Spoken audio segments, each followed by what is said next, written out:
पिछले 13 सालों से एक ही घर की चौखट के भीतर चल रही एक लंबी और मौन लड़ाई अब अंतिम पड़ाव की ओर बढ़ रही है। अदालत की अनुमति के बाद हरीश राणा को दिल्ली के एम्स में शिफ्ट कर दिया गया है, जहां पर उन्हें अंतिम पड़ाव पर भेजने की कवायदें हो रही हैं। और इस दर्द के दरमियान से झांकती हरीश राणा की अंतिम संवाद की एक वीडियो को देखा जा रहा है, जिसमें वो रो पड़ रहा है। और एक परिवार के लिए ये कितना मुश्किल पल है जो अपने जवान बेटे को अंतिम सफर पर भेज रहा है। देखिए।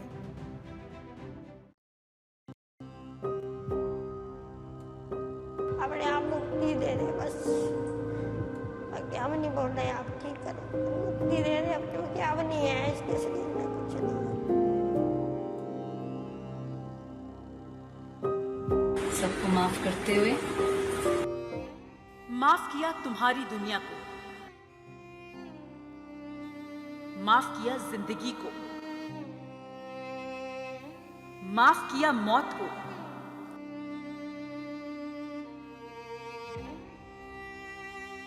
और हमने माफ कर दिया हर शिकवे को, हर गिले को। लेकिन मेरी आंखों में तैरते इस सवाल का जवाब तो देना ही होगा। जब जिंदगी दी थी तो फिर देह को पत्थर सा क्यों कर दिया था?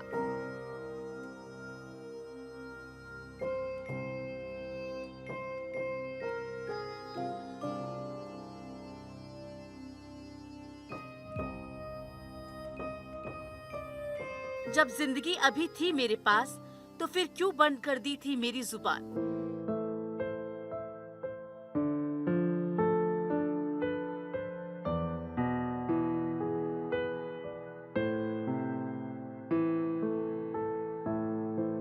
इस सवाल का जवाब दे भगवान।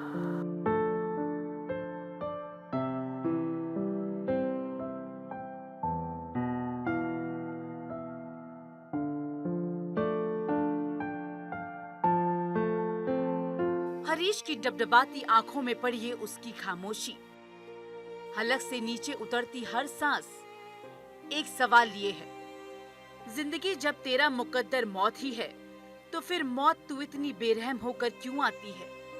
इतना तड़पाती क्यों है? इतना परेशान क्यों करती है?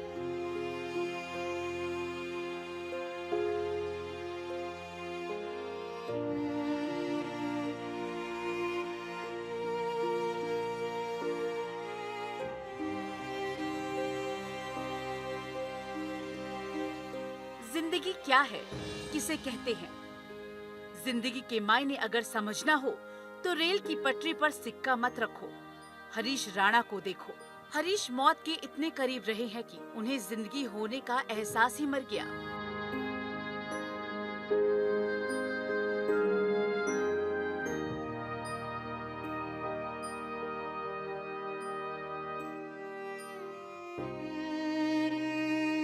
मौत को दूर से देखना एक बात है, मौत के साए में जीना दूसरी बात, और मौत के साथ रहना अलग बात है।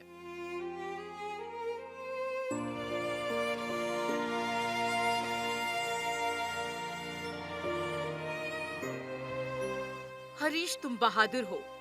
जिस मौत से पूरी दुनिया कांपती है उसे तुम मुस्कुराकर गले लगा रहे हो। अब इसे और क्या नाम दें, क्या लिखें, क्या कहें?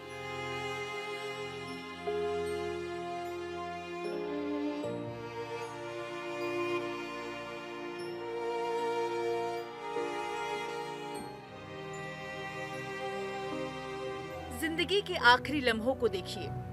ब्रह्मा कुमारी दीदी हरीश राणा के माथे पर तिलक लगाती हैं और उनसे धीरे धीरे बात करती हैं। वे कहती हैं कि सभी को माफ कर दो और सभी से माफी मांग लो। सबको माफ करते हुए और सबसे माफी मांगते हुए हट जाओ, ठीक है?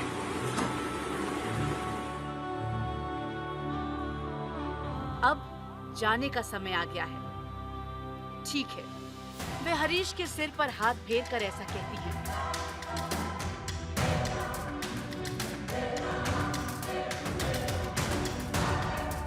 किसे माफ करें और किससे माफी मांगे?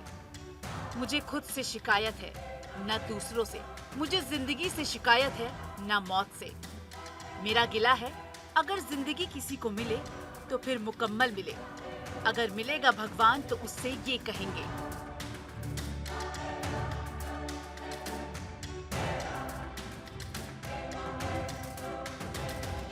किताबों में पढ़ा है, बुजुर्गों से सुना है, माएं बच्चों के लिए लंबी उम्र की दुआ मांगती है। लेकिन सोचिए, उस माँ के दिल पर क्या गुजरी होगी जो माँ अपने बेटे के लिए इच्छा मृत्यु मांग कर लाई है।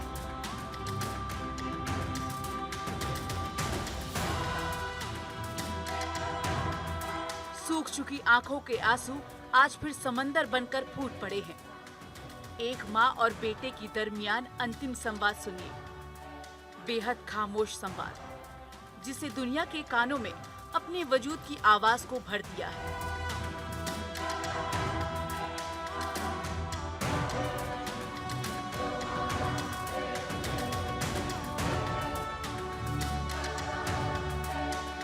हरीश राणा की विदाई हो रही है, विदाई दुनिया से, रिहाई दर्द से।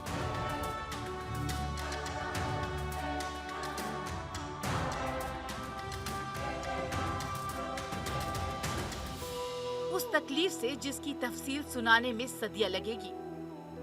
हरीश जाओ तुम आसमान के उस पार, जहां खुशियां रहती है, जहां मौत नहीं सिर्फ जिंदगी रहती है।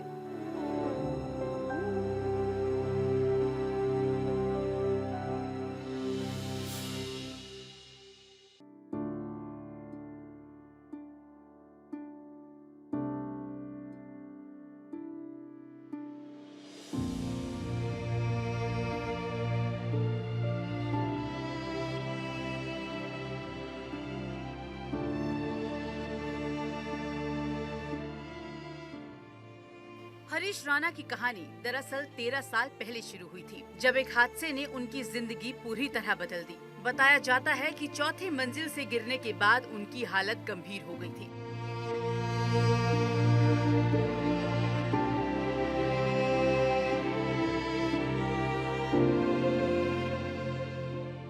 लंबे इलाज के बावजूद वे कभी सामान्य जीवन में वापस नहीं लौट सके। धीरे धीरे उनकी स्थिति ऐसी हो गई कि वे कोमा जैसी अवस्था में चले गए। डॉक्टरों की सलाह पर उन्हें वेंटिलेटर के सहारे जिंदा रखा गया।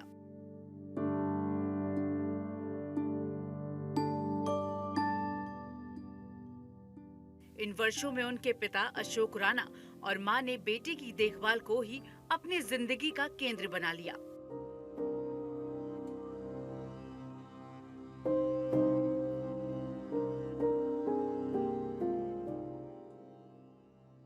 दवाइयों से लेकर रोजमर्रा की देखभाल तक हर जिम्मेदारी परिवार ने खुद उठाई। लेकिन जब हरीश का दर्द बढ़ने लगा तो उनके माता पिता को हरीश का दर्द देखा नहीं गया और उन्होंने हरीश के लिए इच्छा मृत्यु की मांग की।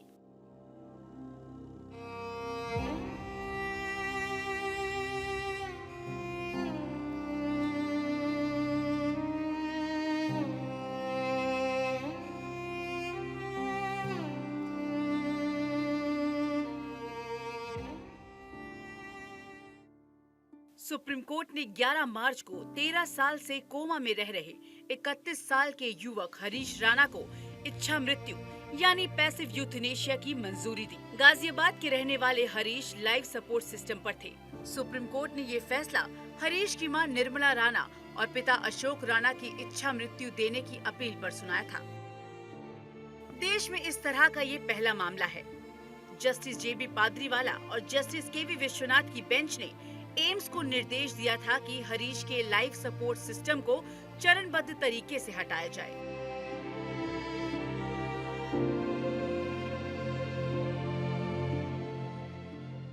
हरीश राणा अपने अंतिम सफर की तरफ कदम बढ़ा रहे हैं, लेकिन जाते जाते हरीश कई लोगों को नई जिंदगी दे जाएंगे। हरीश के पड़ोसी दीपांशु के मुताबिक करीब 2.5 साल पहले हरीश के पिता अशोक राणा जी ने मुझसे देहदान और अंगदान की प्रक्रिया के बारे में पूछा था।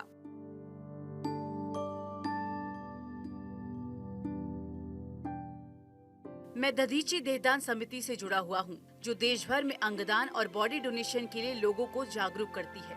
उसी वजह से उन्होंने मुझसे संपर्क किया था। उनके मुताबिक उस समय अशोक राणा ने सिर्फ जानकारी लेने के अंदाज में पूछा था कि अगर कभी ऐसी स्थिति आए तो क्या हरीश के अंगदान संभव हो सकते हैं। दीपांशु कहते हैं, मैंने उन्हें पूरी प्रक्रिया समझाई थी।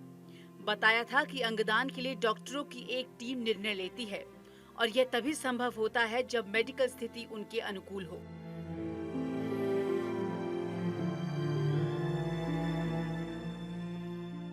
उस समय उन्होंने बस इतना कहा था कि अगर संभव हो तो हरीश की जाने के बाद किसी और को जीवन मिलना चाहिए।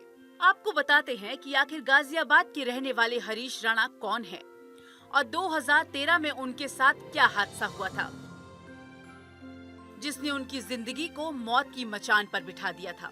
दरअसल हरीश राणा चंडीगढ़ यूनिवर्सिटी में सिविल इंजीनियरिंग के छात्र थे। स्कूल के दिनों से ही उन्हें बॉडी बिल्डिंग का जुनून था। वे अपनी फिटनेस और भविष्य को लेकर काफी गंभीर थे, लेकिन 20 अगस्त 2013 की उस तारीख ने सब कुछ बदल दिया। हरीश अपने पीजी की चौथी मंजिल से अचानक नीचे गिर गए। इस हादसे में उनके सिर पर गंभीर चोटें आई, जिसने एक हट्टे-कट्टे नौजवान की जिंदगी को हमेशा के लिए चार दीवारी और बिस्तर तक समेट दिया।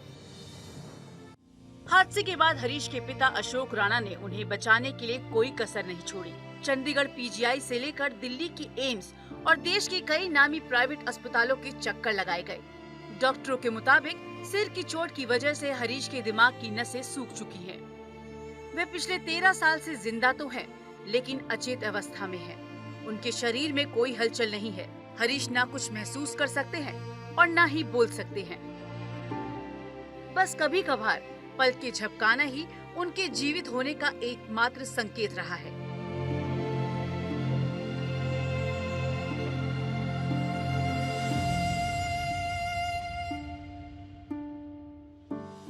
भारत के संविधान में इच्छा मृत्यु का क्या कानून है, आपको बताते हैं।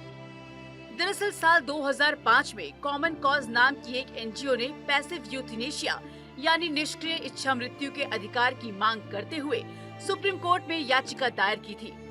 इस पर 9 मार्च 2018 को सीजीआई दीपक मिश्रा की अगुवाई वाली 5 जजों की बेंच ने इच्छा मृत्यु को कानूनी मान्यता दी।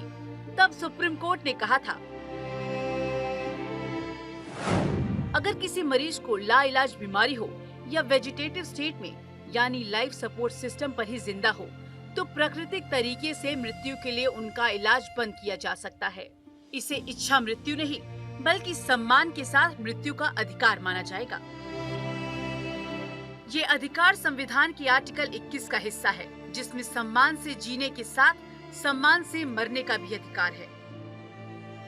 जिंदगी हर इंसान को प्यारी होती है, हर पल जीवन का कीमती माना जाता है, लेकिन गाजियाबाद के हरीश की किस्मत कुछ और ही कहानी लिख रही थी। हरीश का लाइफ सपोर्ट सिस्टम अब हटा दिया गया है। उनको दुनिया से विदा करने की तैयारी की जा रही है। सबको माफ करते हुए, सबसे माफी मांगते हुए आ जाओ। Bureau report, Bharat 24।